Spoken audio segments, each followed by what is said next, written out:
Right, well, hello everyone. Welcome to another episode of Risking It All. Delighted to be joined today by Chris Stewart. Chris, welcome to the podcast, Thanks mate. for having me. Good to see you. So Chris is a serial entrepreneur, owns a couple of businesses. Known Chris for a long time. Excited to hear what you've been up to since we've last worked together, Chris. So as always, Chris, let's go back to where it all began. Tell us a bit about your childhood, your education, where are you from? Just share as much as you're willing to share, mate. So I was brought up in Coatbridge, so working class town, working class family. Myself and my two brothers, so I went to school, Coatbridge. Did okay, I did reasonably well, but I never went, I left school and went to college for a year. Hated it, I hated college. What school did you go to? St Pat's, St Pat's in Coatbridge, right. I enjoyed the pub across the road for the college more than the college. I think I spent most, that's when my student loan went to. I think they were raging when I left college. I think I'd done a few people a job after I left, but done a year at college, and then that was me. I never went to uni or anything like that. I didn't have the grades to go to uni, honestly, so I thought I'll go to college for a year and then go and do uni, but I think after the year at college I thought, no, that's done that. What did you study? So I did social sciences, the most random thing, just because I think most people don't know. Is that what you did as well? After I left uni, I couldn't do the maths in my course, chemical engineering. Left uni and get sent back to uni. My mum and my dad sent me back. You have to go back and get a degree.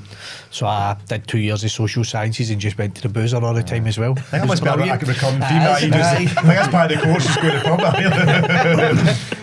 What is social sciences? I still don't know, mate. I'm still trying to work that one out. It's like so you can do like politics or sociology or geography. It's the science of society, the sciences of people. Right, so it's like trying to understand people and how they interact and stuff. It's like people do when they've got nothing to do at uni. I suppose you understand people who spend the time in the pub. So that worked for me. It was part of the training, that's what I thought. But it's like psychology, sociology and politics and all that kind of things. If you like a good argument, yeah. So just before college, actually, we skipped over school pretty quickly. Wasn't it for you ultimately? Were you a bit of a class clown? Did you behave yourself but you just didn't enjoy it? It was more like, I think, so it was, and it's funny because I've got one of my sons is the same, so it was always like, I was a bit of a class clown, liked to talk, but wasn't bad, wasn't any of that, but just had a bit of carry on in my head. But I liked school as in going, but I just wasn't like the education side of it. I wasn't like a mega academic, like a student, academic. So it wasn't like I did it because I was there, but it wasn't really for me. So I was glad to kind of get out, and I also wanted to work. I remember even being younger, I was always wanting to make money. So I used to go around and sell the macaroons. So maybe did you ever see that? But then we used to eat them all. I'd have to go and tap my dad coming the door.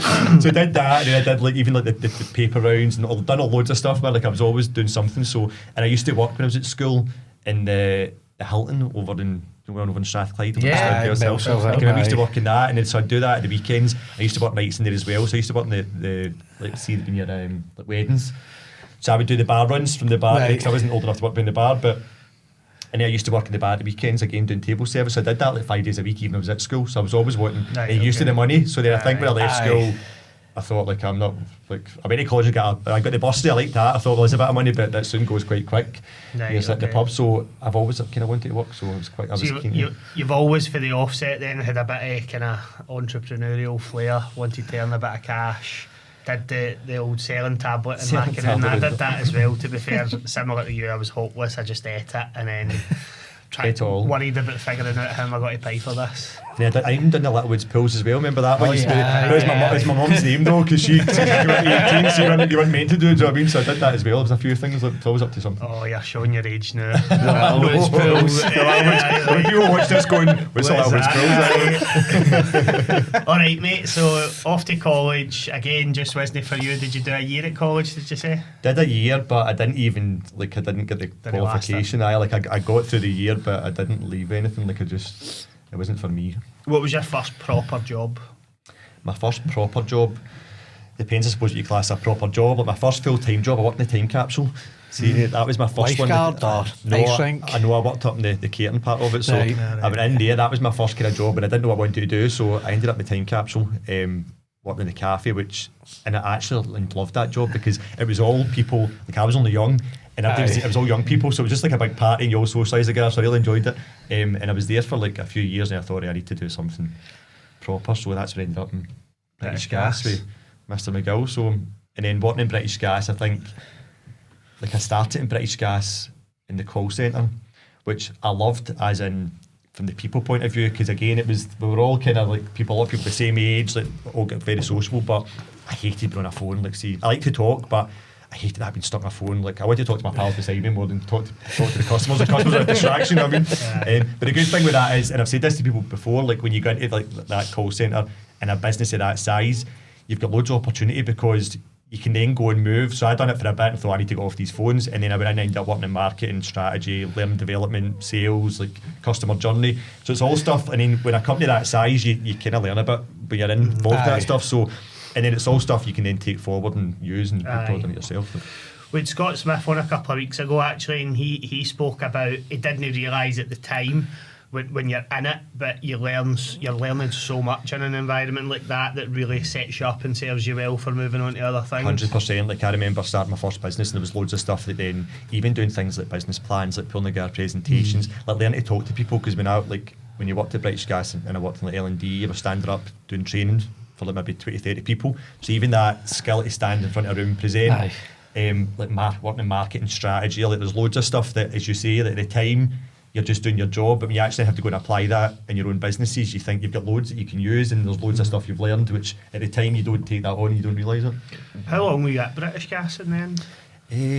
I think it was about 12 or 13 years. Oh yeah. Was it redundancy that pushed you? Redundancy, but I had started my plans for doing my own thing. So when redundancy came up, I thought I'm going to take it and then use that, and then I'd stayed in it.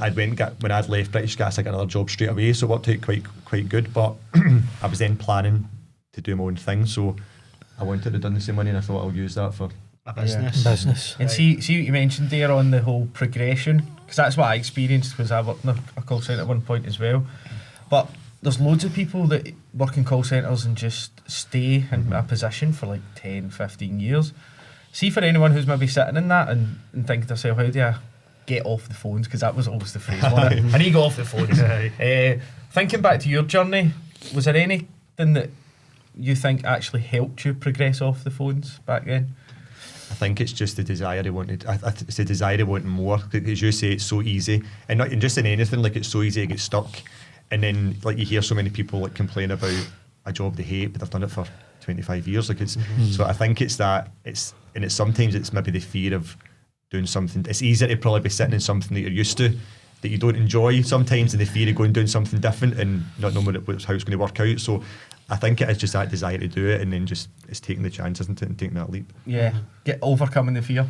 Overcoming the fear in anything, like, and I think even like with business as well, because there's fear involved, like in starting something new. But the problem is people then people encourage that fear. What I'm trying to say is, like, so if you go, like, my mum's the worst for it, right? So my mum, I love it a bit, right? And my mum, it all comes from a place of caring and love. But dangerous territory here. I hope she's not listening.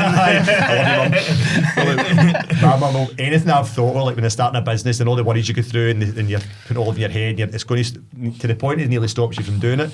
My mum will tell me all those things like over and over again, and it comes from a place like she cares and she wants you to make sure you're okay.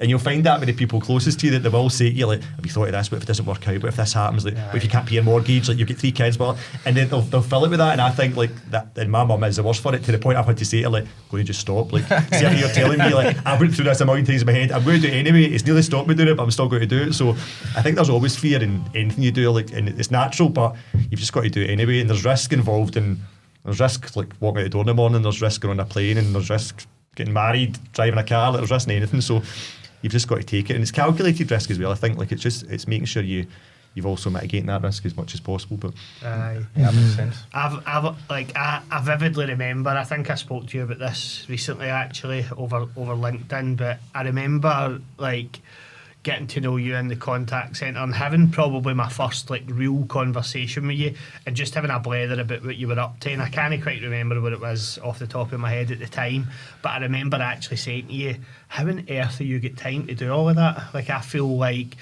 my life is so busy, and literally all I do is come to the call centre and work. I didn't have kids around at the time. Like, so even from back then, however long ago that was, to me, looking for the outside in, it always felt like you were somebody that just didn't really get those types. It's not that you didn't get those worries, but you just didn't let them hold you back. Your life was always full of busyness, like writing books, working in the call centre, trying to get a business off the ground. I think you had a kid at the time, I want to say at least one kid. All right, mate, so you were made redundant at British Gas after doing a whole host of different roles, got a new job straight away, so you had a bit of a pot of cash, if you like. Is that what you used to get business one off the ground? I did. So we started at a tight budget. So our very first business was, I had started, so I've got 3 young kids, and I hated going to soft plays. Like, I despised it with a passion. Like, I don't think anybody enjoys Stressful. it. Like, it's just Depends what age they're. Sorry, she wants to get to like 4, 5 and they go away themselves, and you just get coffee, cake.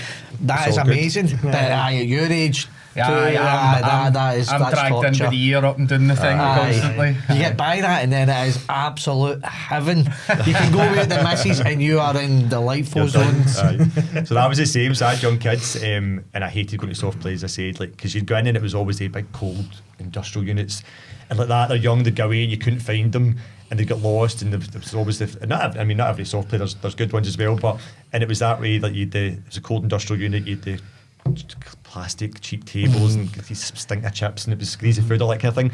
So I wanted to do something different. So that was my first one, because I thought, how can I do something that parents want to go to enjoy, but also kids? So I'd started a business, and it was for kids under 5. So it was an imaginative play cafe, and I took over it used to be a Chinese restaurant, so I thought I wanted somewhere that had the feel of a restaurant. So I took over a restaurant, which my son at the time, we used to go to the Chinese restaurant for the buffet. So when he found out I took over this, he blamed me for it. I said, "Is that your fault? That's closed." I was like, "No, I done it." So, but we had to totally transform that place, and I had a tight budget. Weanz World. Weanz World, aye. So we had this tight budget, and when we went in, there's a bit of naivety, because you do a business case and you work it out and you think, oh, it'll cost X, Y, and Z, but when you actually go in and start like doing it, there's costs that come up that you didn't appreciate. Like even things like when we went in, there was in the restaurant, there was like all the booths and the chairs which they left for us, but they were all needing replaced, like all recovered.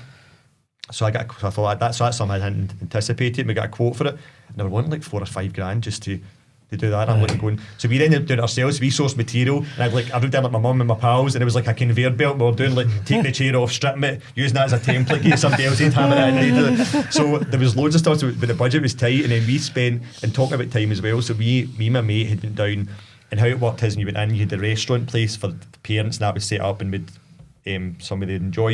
You had the kids place, but we had to build it because it was a little town. So we'd get quotes for that, and then because all the costs were kind of spiraling, me and my mate are like, we'll just do it ourselves. So we spent 4 months in there, like every night. Like, so I was working full time, and I had 2 kids at the time, and another one on the way. So we went down there like Monday to Friday every night. Like, once the kids were in bed, I'd go down there to midnight. Every weekend, Saturday and Sunday, from 9 in the morning to midnight, we'd go down there. We would sneak around the pub sometimes, get a couple of beers as well. But I didn't realise it, that is some I took my serious kid craft at the time, and I actually didn't know it was yours when I took my kid.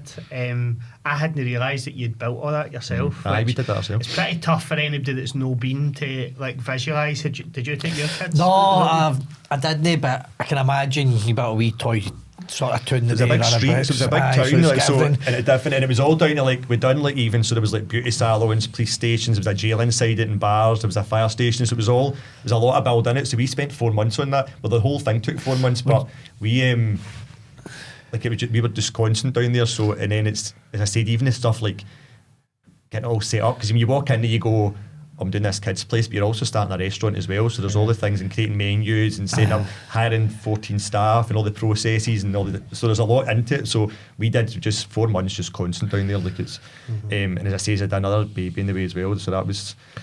Were you quite handy as well? Like before that, were you? I was all right. My mate was mate was good. He was an engineer, so the planning side, it was a lot of him, and I mean I could floor a loft and things like that, do you know what I mean? But I wasn't like an engineer or anything, so but you soon learn.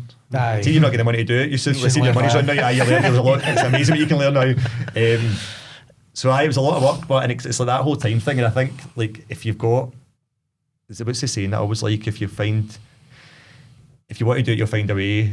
and if you don't, you'll find an excuse. And I think there's, and I just had to be done because we had to get it opened, and as I say, because you're running out of money. So I want to unpick that a wee bit, if that's all right, right? Because, you know, even going back to my conversation with you that I've just referenced, where I thought, how is he doing that? How is he managing to find the time to do that? So when you think about being made redundant, so you're joining somewhere new, you're being onboarded, having to meet a whole bunch of new people, learn a new job, new processes, new systems. You've got 2 kids, you've got 1 kid on the way, a missus. How do you actually juggle all of that? I know it's fine to say if you want to find a way, you'll find a way, but how did you find a way? Is it just as simple as you firmly believe that if you want to do something and you're passionate enough about it, you will find a way? Or were there things that you had to sacrifice to get that done? I think if you're passionate about it, you will find a way. That will have to like anything in life, but I think it comes down to scheduling it. So like if you think about it, you've got 8 hours you sleep, you've got 8 hours you work. What do you do with another 8 hours? You've had that quite a lot. So for me, and even once the business was up and running, and because I was still working at the time, it took a while before I then gave up my job and went kind of self-employed 100%. So what I'd always do was I'd say, well, I'm working for 8 hours, I'd come home, deal with the kids go to bed at 8 o'clock at night, and I would work between 8 and midnight, and I would do that 5 nights a week, even when the business was up and running. So there's an extra 20 hours you've got straight away that you're working your business. And then if you do that at the weekends, there's 20 hours a week. So it's just been, it depends where you want to put your focus, because for those 4 hours, a lot of times I wanted to sit on the couch and watch Netflix, but I was going to say, you must lose yourself if you're working yourself that hard, dealing with your life, your job, try to lift that off, get your business off the ground.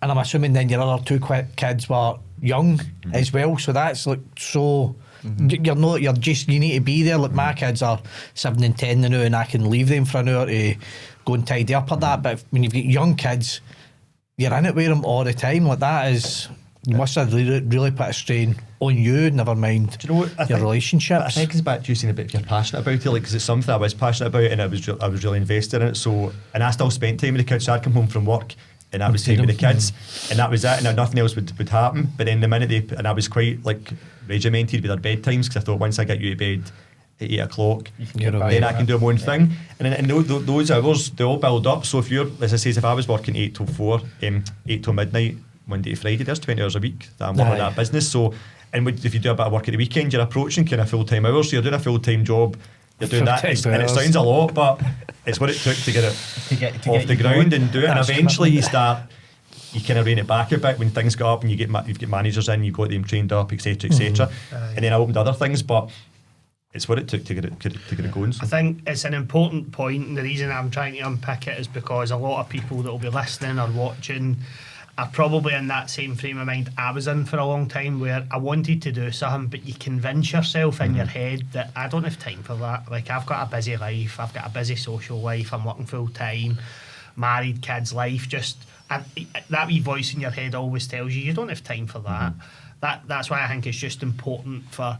And I think there's an element to, like, see once you're, like, in inverted commas later in life, not that I'm old, right? You try to say you're a bit all I mean is, like, it must be to a certain extent easier when you don't have a mortgage, you don't have your life set up, right? In theory, it's easier because you go, I can take a lot of risk.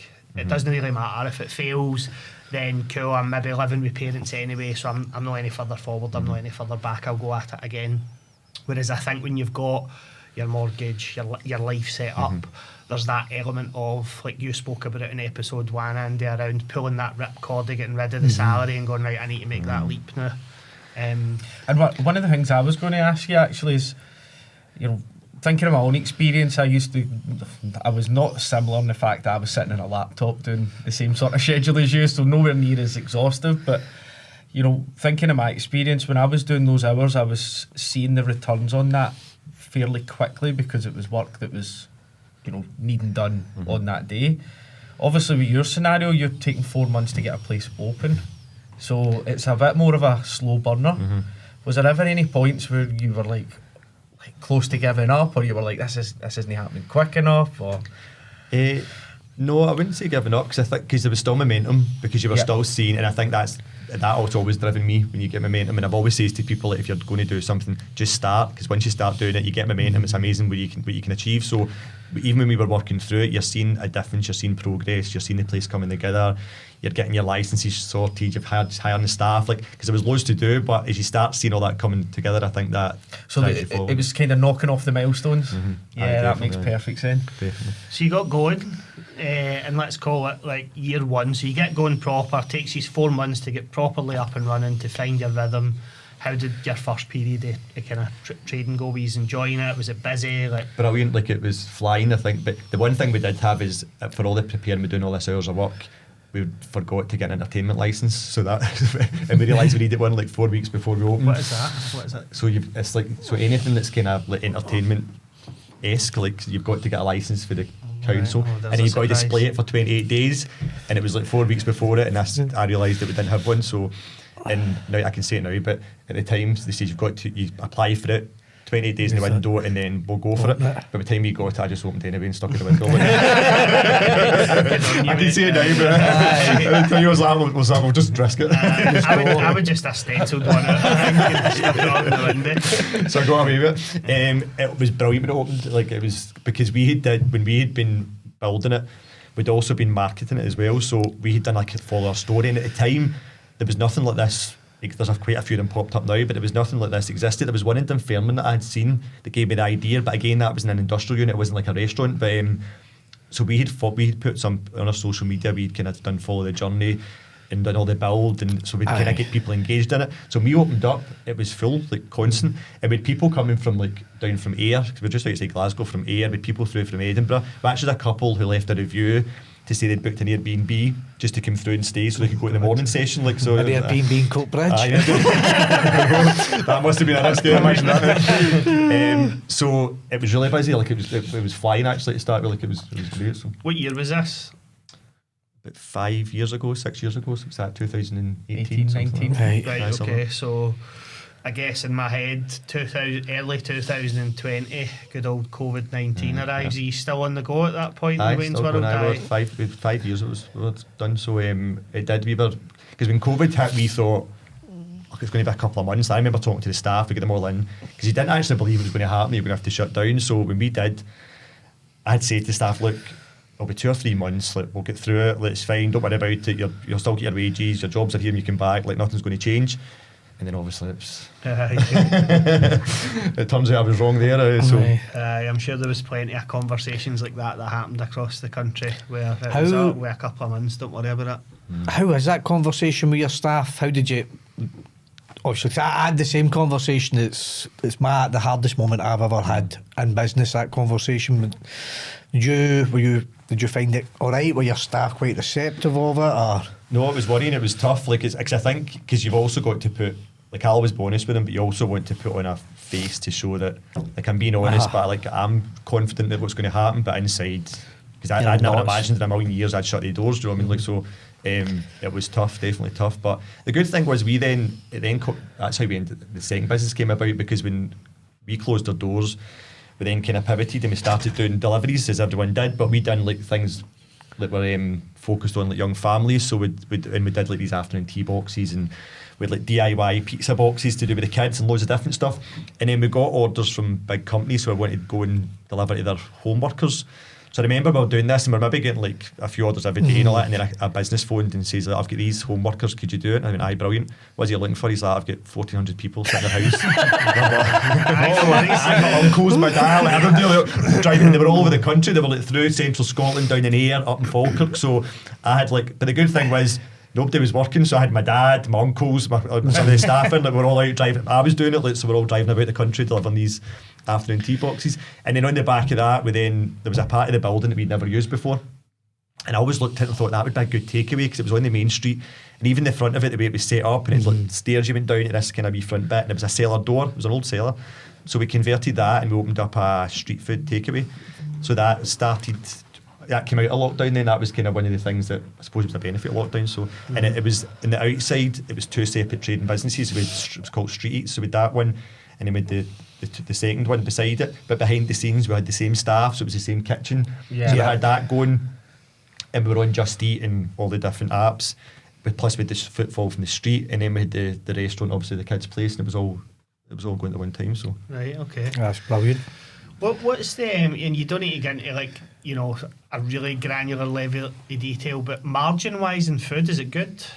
it is good. So it's less now, because the trick is the problem is now that due to the cost of living crisis, costs have went through the roof, but it's then you can't pass that on to your customers. So there's that. So I think the margins now are tighter, but the margins of food are good, and obviously drink as well. So, but we found, and the tricky thing is with these apps you have, like these delivery apps, is they take a cut. Well, there's two things. So they take it's like 15% they'll take off you if you use your own drivers, but they take 30% off you if you don't. So when we get started, we just use their drivers because we thought we'll see how it goes, see how busy we get. But they've kind of got you over a barrel, because everybody nowadays goes on to Just Eat, like, so, and like takeaway owners hate it because it's cutting into your profits, but you're kind of you're stuck between a rock and a hard place. So, but then we ended up taking our own drivers because I thought I'm not paying them 30%, which then brings along its own challenges. Is that 30% of the order value? 30% of the order now. Oh, is it? Right. Jesus, So that's why I've noticed in Just Eat a lot of the pricing is a wee bit higher. Right, See if you walked into a restaurant and bought something, it would be a little bit cheaper. You'll pay less because they've got to cover the cost, because you can't take 30% straight off the top and you buy for nothing, basically. Aye. Alright, okay. So can I ask you, you go. see, when you were setting up Weanz World, was that a focus of yours to have good food and good coffee and that? 'Cause I don't know what yours are like, but half the time I'll go, I don't anymore, I used to pick the soft play with who had the best food or who had the best coffee or cakes or whatever, because they're all the same to the Weanz, realistically. Was that... So for us, it was all about the service and the experience. And this goes back to your corporate career and what you learn, kind of learning customer journeys and customer experience. So for us, it was about, even when they walk in the door, it was like, what do they see, what do they hear, what do they feel, what does the customer smell, like everything, even down to like before a session started, the guys would spray air freshener before they walked in the door, just loads of different wee things just to kind of hit all those senses. So our menu was all centred around about giving like good food, but with a twist. So even things like the kids, so we had like it was like an afternoon tea set, see the 3-tier thing you get, but it was like multicoloured and little cakes and carrot sticks and wee sandwiches. So it was all about how do we do something different and make it a bit more of an experience. From even like the coffee, so we got a company, Italian Aroma, I don't know if you've tried them, so they're really nice. Based in Glasgow, we had a big coffee machine with a staff for barista trained, so it was all, because it was again, if the parents want to come, so it was more about having a place that your kids can go and enjoy it, and it's educational and learning and fun, but at the same time you feel as if I want to go there because I can sit and catch up with my friends. It's like a day nice out environment. You don't want to really go and catch up my soft play, you know, like so it was, to us it was all about that. It was experience, and it was the food, the drink, like how it felt, like what you see when you walked in. So right, cool. And I know we've spoken before the podcast, and you wanted to delve into that business in a bit more detail because ultimately that business went under. So talk to us a bit about like what were the early signs of, oh God, we're in a bit of trouble here. So we had come out of COVID, and to be honest, COVID was actually, we survived it because we did change we did the delivery side, we opened up another business which went, the street food one was going really well. And then the cost of living crisis hit, and I think that when we seen that, because our costs were astronomical, our costs went through the roof, like it was crazy costs, like for everything. It wasn't, because even like your gas and electricity, for example, was like I couldn't believe it, like it was eye-watering. But then even things like the contractor they pay the bin to collect your bins out the back, your water rates, the cost of oil for your fryers, the like everything, like just getting a lot of service providers were then trying to claw back money, be putting their price up as well. But the problem is that the restaurants, the takeaways, the kind of businesses, you couldn't then pass on some of that uplifting cost to your customer, because people are then in a cost of living crisis where they're struggling to pay their bills, their mortgage went through the roof, their energy's through the roof, and our customer base was young families. So I think we seen a downturn early on, but we kind of weathered the storm. But then it got to a point that I thought it's not working anymore. It's too much. And what do you think the leap was at the time? Because was it 5, 10, 20, 30, 40%? Just thinking back at it, what did it jump up? In regards to our costs? Yeah. So our costs went up like in a short space of time. We were like, it was working out going to be about 100 grand a year extra just in the increase in the bills. Yeah. And at the same time, with our revenues taking a tanking because people aren't spending money. Yep. Like it was like a perfect storm. Yeah. But the frustrating thing was the takeaway business was doing really well, but they were part of this because they were in the one building. So for one to go, it then took that one down with it. And I had a third business. We came out of COVID. I'd started a cleaning company as well, so I've got a commercial cleaning business which I've still got. So I'd went overnight for having like 3, and then I'd 1. Like, so I lost 2 of them because I had to close the second one as well. So just on that, I would like I don't want to speak for you, but I can imagine putting myself in your shoes, like building a business up over a number of years, like quite literally building it with your hands, getting to know your staff, knowing that ultimately you're responsible for their salary as well. Like that must have took a toll mentally. So talk to us a bit about that. Just, I think it's important because it's part of business, isn't it? Like there's so many businesses that fail, or so many business owners that, in inverted commas, fail first time around. So I just want to delve into it so that other people that are listening that might be in that situation or might face that situation in the future can maybe take a bit of advice or hit some hints and tips for you. And it's something that I'm happy to talk about. And I'd spoken about this because I thought there's so many people just now that'll be in the same boat, and there's a theory talking about it, because when we talk about failure, because it's an embarrassment, a shame as well, and it probably ultimately comes down to worrying about a lot about what other people think as well. And I experienced that because, and especially I think if you try something new and it doesn't work, well, you go and try something else, like it's not the end of the world. But I think when you've got something that's been successful and you've probably built up a few things and you're known for that and you've kind of stepped out your comfort zone, you've done it, and then when it doesn't work or something goes wrong, there is a feeling of like, it's like shame and embarrassment, and that was probably the biggest thing for me at the time. And I'm happy to talk about it. I've never really talked about it openly on this kind of platform, but you know that there'll be a lot of people going through the same boat, going through the same kind of, we're all in the same storm, like people are going through the same thing, like, so. And I think for me it was about probably recognising when you know it's not working, you should fight to turn things around, which we did. But when you know it's kind of inevitable, that it's about probably accepting that, and don't throw good money after bad, and just making sure you kind of protect yourself as well, which I didn't do. So that was a learning lesson for me, because I then thought, because it's your kind of baby as well, like say it's your first one, I can't let this happen. And the thing is, I had my staff as well, like were like family to me, and it sounds maybe cheesy, but they were, like they'd been with me from the start. You know their lives and problems, and they had things going on, and so you've got a responsibility of those people, and like they're paying their mortgages and they're paying their everything else out of what you're doing. So you do fight, and I knew probably about 2 or 3 months before it happened that it was going to happen. But stupidly, in my case, I thought I'll keep it going. So I was paying things out, like I was paying the wages in my own pocket and things like that, just because I thought I don't want to get to that point. Yeah. But then when it does happen anyway, and you think, and then when everything starts going down and you're then dealing with suppliers and going out leases and finance, that money you've poured into that your own pocket, you go, I could really do with having that back, you know. So it's right to try, and you should fight to save it. But I think if you get to the point, like I wouldn't worry about what other people think or worrying about the kind of that shame and embarrassment. Like if it's going to happen, you've just got to do it the right way, and you survive. I mean, here I'm in, I've still got other things, I've started something new, so you do, and you kind of feel that. I look back now on it, and at the time it was horrendous. Like if you'd said this to me at the time, like I was in a bad place with it, like mentally, financially, emotionally, like it all hit me. But now looking back,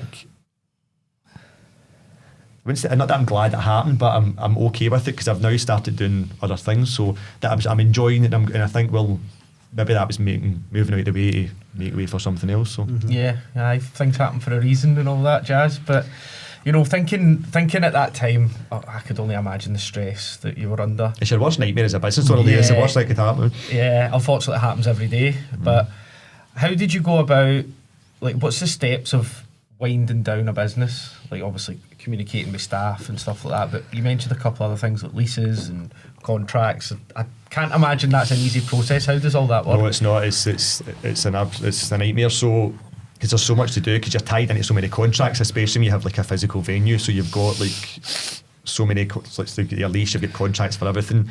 You've got suppliers need paid. And what I was kind of found funny as well, that if you do close a company down, which I didn't realise this, like there's like an $8,000 cost just to liquidate a company, like so, which is quite ironic. She's like, see me liquidate a company, who's getting, I know it's paid $8,000 to throw it. It costs you money to actually, it's like $8,000 to liquidate a company. So it doesn't surprise me, but it's a nice surprise. It's a nice surprise when you find that one out. So it's just trying to work through it, but there's people that can help you. There's a charity called Business Deadline, who were amazing. So they talk you through. Because I was just going, I need to pay everything, like that's. But they then talk you through how to work it all out, they give you templates for letters. There's loads of stuff you can do. So I would say to people, like, get in contact with those kind of organisations that work with businesses that are closing down, because you can do. There's only so much you can do yourself, and it even just takes the weight off a bit, because there is so much to do. You're also you're mentally you're not in a good place because you've just had to close your business down. You're dealing with you're dealing with your staff and because the thing is, you've got to be that, still got to put that face on, because even though how you're feeling, it's like any business, like if you're struggling, like you've still got to be the kind of rock for your staff. You've got to put that kind of face on. So speaking out about it definitely helps. That's why I'm happy to talk about it today, because I thought I didn't talk about it for a long time, and I knew it was happening and nobody else knew, like, and you've got to put on a facade, and even it was happening, nobody knew the situations I was in, so I kept it all myself. Did you keep the facade up when you were at home as well? Or? Nobody knew at all, like, not a person. So that's tough. So obviously with a business you kind of need to, but if you've not got an outlet anywhere, that must have been really tough. Knew. And even when I was closing it down and things were tough, because you're massively hitting the pocket, and I'd poured loads of money into it myself to keep it going, so even financially no one knew like what situation I was in. Like I kept, eventually because you get to a point I'm going, I can't keep this up, like it's just I have to, and you hit a low point. But it's no, I didn't tell anyone about it. And again, I would say to people, like, because see, once you tell people about it, it's a weight off your shoulders, because people want to, let's see, tell the people closest to you that they care about you, they want to help you. So, and it's just being able to be open about it, and you don't have to put on that act anymore, because that's the hardest bit. See, putting on that kind of mask and kidding on everything's all right when it's not. So, and just I think like there's also, for people that go through that, like you go through that period of setting it up for years, running it for a couple of years, you have that emotional attachment where I know people go, oh, it's a business, view it as a business, it's a separate entity, but as you say, it's your baby, like you've built it up, there's such an emotional connection, so I get why you've poured your own money in it to try and keep it going. But once it is then winded down, I would imagine a lot of people would go, I tried it, it didn't work, I can't go through that again, I'm going to find a job, I've got 3 kids to support. But you're back at it. So talk to us a bit, I guess, about how do you pick yourself back up after something like that? So it is tough. But it's all about your mindset, and I think when that happened to me, because you've got that voice in your head that was, I think somebody said it earlier, I think you'd mentioned it, that's always kind of saying to you, like, you can't do it, or it's not going to work out, and that's then amplified. And it's natural if that voice is like when someone following you constantly whispering in your ear saying that you can't do this, you can't do that. Your mum. My mum obviously. It turns out I actually have got something about saying it. I believe my mum was saying to me, like, you're doing what? Like, you're doing something. So it is difficult, but there's loads of stuff you can do. You have to build yourself back up mentally, and you have to recognise as well that, see, the place that takes you to when that happens, that's not that mindset and mentality won't get you back out it. So you have to start working it, and it's hard, like it really is, but you've got to drag yourself kind of back out. So there was loads of things I did, like, and I was like podcasts, for example, like, and I've always been a fan of podcasts and personal development. I've always enjoyed it, but I would listen to them every day. I was reading loads of books, because I was doing anything that I could to then turn myself around, because you do feel really, you're depressed, you're low, like you're worried, you're stressed. Like, so I remember I kept waking it up when it was kind of getting to that point. I kept waking up at 5 a.m, and I thought, this is great, I'm now in this 5 a.m. club I've talks about, but it's just that I couldn't sleep because I was constantly I was sitting worrying about what was going to happen. So for me, it was definitely your mindset. I think if you start working on that, and also not believing what you're telling yourself, because like I was then saying this loads of negative kind of self-talk about, you can't do this, you can't do that, but actually you go, well, I've built businesses, I've built successful businesses, I made loads, I've made good money out of them, I've been successful, people were queued around the block to get into them, I built a second business, I came through this, I came through that, I wanted to do X, Y and Z, and I did it. So yeah, I've got a question about that actually. So do you think having your cleaning business, which was obviously segmented for all this, do you think that helped you get your positive thinking back because that was there, or do you think that was also adding to the worry because you were thinking, oh, I've just lost my business, I might lose the next one if this goes the same way? Like, how did all that work?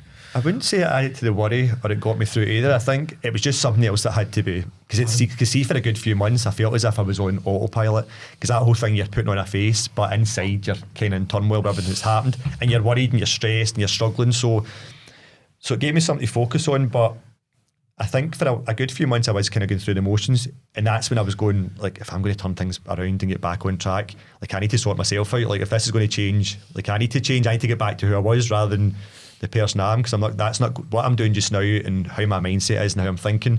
Like, that's not going to get me back on track. So I think working on yourself and what's going on in your head, and that's how you'll then start seeing results and start getting back to what used to be.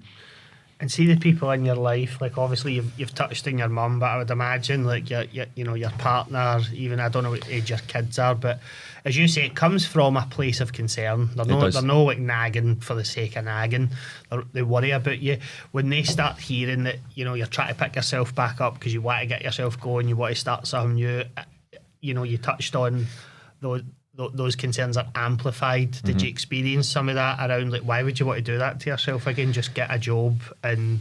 No, I don't think so, because I think people they're probably used to me doing it because I've done it for so many years now. So, because I think it's probably worse when you start something, because I think there's the people are then worried that when you start something new, it's going to go wrong. But I think when you've done it and you've had businesses and you've had a few, they go, well, do you know what? You actually has done it and you can do it, and there may be a bit more kind of understanding. But I found it more that when I started my first business, that I probably get more of that. And also the thing about people going that, like, why are you doing that? Like, like who do you think you're? Like, that whole Scottish thing, we've got terrible in Scotland for it. Like, we've got this whole Scottish cringe. I think we drag each other down, like, we're horrible for it. Like, or that, like, they'll say, like, oh, he's forgot his old arse and all that kind of carry on. Like, which I'm quite glad I did, I think, because, like, you've known me for 25 years. If I'm still the same person I was 25 years ago, there's something going wrong. So, but I noticed it more then. Like, I think people are, when you're starting a business, you'll get that a lot. Like, you'll hear a lot of comments where people will say, like, who do you think you're about? The Scottish thing. And I don't want to speak for you, right? But when your business fails due to something that, like, see if it fails due to something you've made an arse of, you need to go, well, fair dues, it was my fault. Like, I just need to learn for that. But it sounds like it was driven by circumstances that, ultimately you're not really in control of. Or I guess I'll throw that back to you. Do you think that there was anything on reflection where you think, I could have managed that a bit better and that might have made the difference? So my approach has always been take responsibility for it. I remember I read at one time that if you take full responsibility for everything that happens, or try to take responsibility, then you'll learn from it and you'll grow from it. So there was circumstances that caused a downturn, but I always kind of looked at it back and going, not at the time when I was in it, but then when I was trying to then start, when I was kind of coming out of it, I would then look back and go, what could I have done differently that could have turned that around, or maybe cushioned the blows? There was loads of stuff, and out of that, because it would have been easy for me to go, oh, COVID, cost of living crisis, didn't work, move on. But if you're going to learn and kind of learn a lesson from things going wrong, then I think you should look at it and say, like, what areas could I take responsibility for? So even things like the takeaway, I'm going, like, I didn't spread the risk there. I thought this was great, going, I've now got these two businesses out the one building, but if I'd maybe sat back and went, well, what if something goes wrong here? How do I maybe mitigate the risk? What if one goes? And I didn't do that, so I then lost the two of them through one of them going, so. Right, okay, fair dues. And I guess there will always be something. If it's no COVID, it's, always be something. If it's not the cost of living crisis, it's a crazy world. There'll always be something. There'll always be something. And there's businesses that'll say to you, like, and they have, because of COVID, they shut down, but we could have done the same, but we get through COVID, so, which is a bit of sickness. You thought you get through COVID, then something else kicked in. But again, I think if you take responsibility and look for where you can take responsibility, then you learn a lesson, don't you? And you can avoid it happening again. All right, mate, good. Well, kudos to you for dragging yourself through it, I guess, and getting yourself going again. So you've spoke a few times a day about your commercial cleaning business. Tell us a bit about that. What does it do? So we do. So we started that, when was that? That was just out of COVID, because everyone was obviously cleaning daft after COVID. So we thought, here's a chance to capitalise on this. So we started it started off as a cleaning platform, actually, was the idea behind it. I was going to have a cleaning business, and I thought, actually, take it up a level, and why don't we become the platform, a bit like a checker trader for the cleaning industry. So that was the idea. And it was all set up ready to go, and we had adverts on the radio, and we were all good. The website was launched, and then it started, and it turned out that the people who built the website had made like a fundamental error, and the whole booking system didn't work, and it kind of crashed it. So, which was ideal. I know, I thought, oh, here we go, which was great. So that was a lesson itself. And even that, like, we'd done a lot of testing with it, but I had also trusted some of the testing to the company that were doing it. And I trusted them completely for the relationship we had. And I generally don't think it wasn't intentional what they'd done, but so there's a lesson, like, make sure you are all over the testing. And then, so while that was getting rectified, we then launched a cleaning company, and we're now, it just blew up, like it went really quick, and then we ended up getting Airbnb. So it was someone I knew had says to me, I've got 2 Airbnbs, well, can your guys clean them for us? And we went, aye. And then before we know it, like 30 Airbnbs, like it just went, because it's a special thing, it just skyrocketed, like, and it's word of mouth, and if you do a good job, and again, all the stuff that we did before about like the experience, the value, the service, like we then took that into that as well. So, and that kind of skyrocketed. So, and then we've moved now into, we quickly moved from doing domestic stuff into commercial. So we're in that commercial space, so offices and anything else commercial and Airbnb and all that kind of stuff. So how are you finding new customers for that? Is it primarily word of mouth and just a bit of social media? Both. So we're social media, and I think because it's always, the cleaning game's always good for a Instagram post and a TikTok. So overlines in the carpet and all that stuff. 100%. So social media definitely. I think we get a lot of stuff through Google Business as well. Our reviews are really good, which helps, but we get a lot of Google Business inquiries. Like I'll always say to people, like, get a Google Business if you've not got one. Brilliant platform. It's brilliant. A lot of Google Business, do some marketing, advertising, and then word of mouth is massive. Like the amount of people we get that's just through recommendations, because you always ask about, if you're looking for somebody that get that industry, you'll ask, do you know anyone? Especially in business to business relationships, that is so important. You know what I mean? Especially, you need to even know if people bad mouthing you, because that's, people do that twice as much as they say somebody's good. And in business circles, that's a good point actually. Around, you've got really good reviews, right? And thinking about your other business, Softplay, I just seen a thing during the week here on social media. My partner's been going on and on about it, right, Steph, about a Softplay where a wee boy hurt himself and fell through a net, and it's all on social media. But thinking about that, did you ever have to deal with any sort of feedback, whether you agreed with it or not, be it in the soft play, the restaurant, the street food, or the cleaning, that you just had to deal with and kind of protect your reputation from it, or was it always good? No, like, I mean, because I've always said to the guys that work for me, like, always aim to say yes, right? I say, unless it's got a detriment to the business, us, like staff-wise, or our customers. But because it used to frustrate me sometimes, you're into a business and they would say they couldn't do something because of some rule, or we don't do that. And I'd say, like, if you can do it, just do it. Like, why not? There's value in it. It'll make people happy. They'll word of mouth, etc. So, but no, we used to get some customers that are just awkward, for a better way of putting it, for a nice way of putting it. Arseholes. You get a few arseholes out of it. But it's that old thing, I think the customer's always right, even when they're wrong. Like, you've just got to smile and deal with it. And like, we used to have some crazy requests sometimes, that like people would come up even and say, oh, my Wayne fell asleep when he was in, can I get my money back? Because I didn't enjoy stuff like crazy things.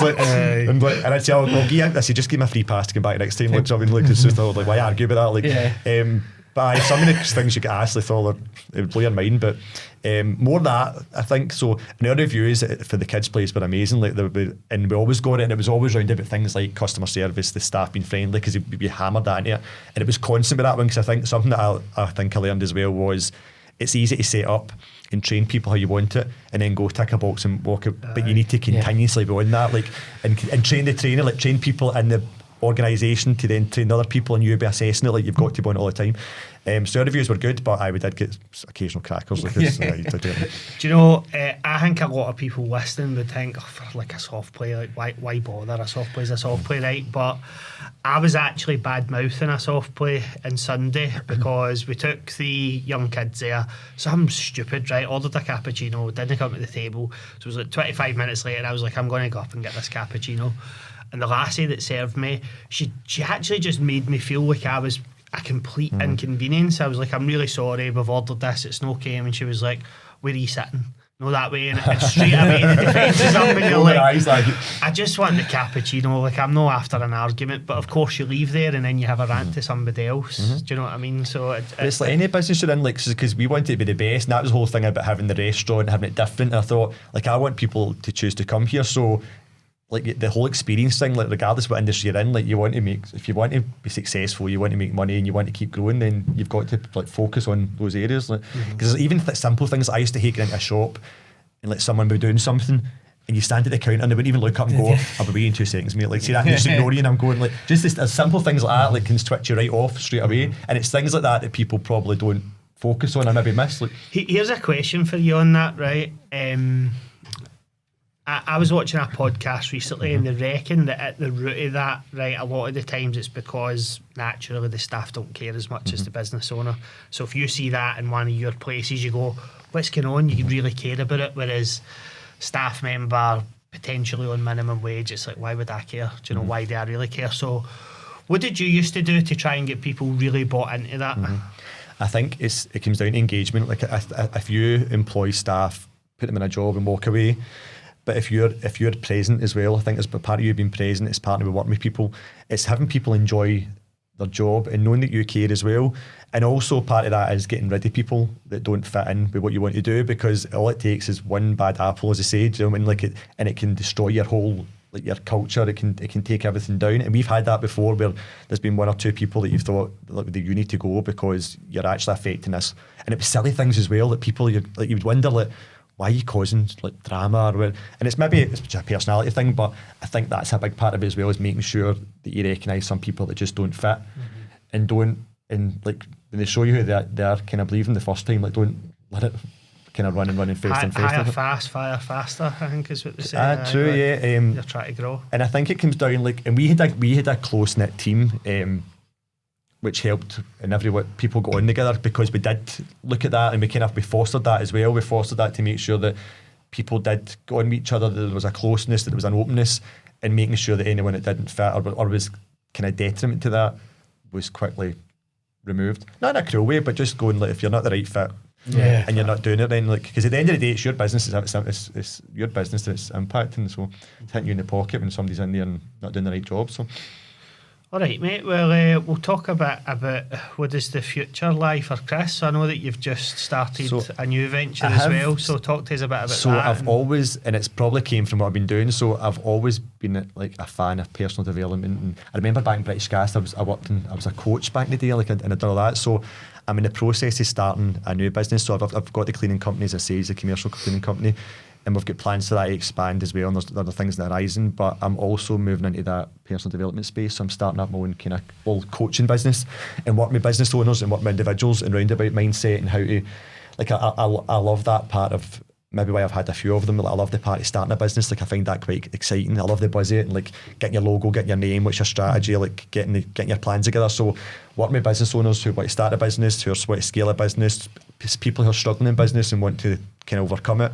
And kind of shake things up a bit, and working with people and their mindset, and they want to achieve their personal goals. And I think when I came through, it was something I was always interested in anyway, but I think when I kind of came through that part of losing a business and the work that I had to do in myself to kind of drag myself out it, like, I wanted to share that and start helping people. And it's something that I really enjoy. Like, I'm really passionate about it, I really enjoy it.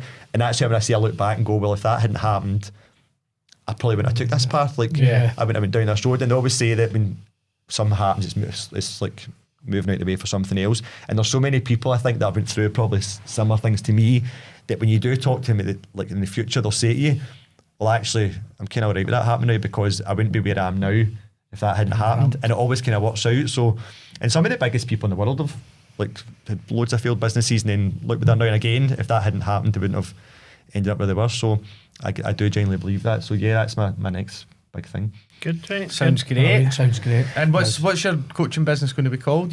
So I've got two names. So I was talking about this last night, and this is always the vast amount of time I spend trying to think of names. Because I want to be more than just a coaching business. I want to take it to be a personal development platform that does lots of various things for people, for businesses, for individuals, for organisations, but also and has lots of different resources and lots of different areas to help people. So I'm debating back and forth between, I've got two names, and I'm going, one I think is more coaching business, one's more the platform. So, and I've been so I'm still debating that. But well, let us know, and we'll give you a plug on the socials. So, but I've started, as I said, I started the coaching side and worked with a few clients, and I've been doing that just now. But this is me now taking it. I want to take it to the next level. So I'm working. That's what I do now between 8 and 12 at night. That's your new shift.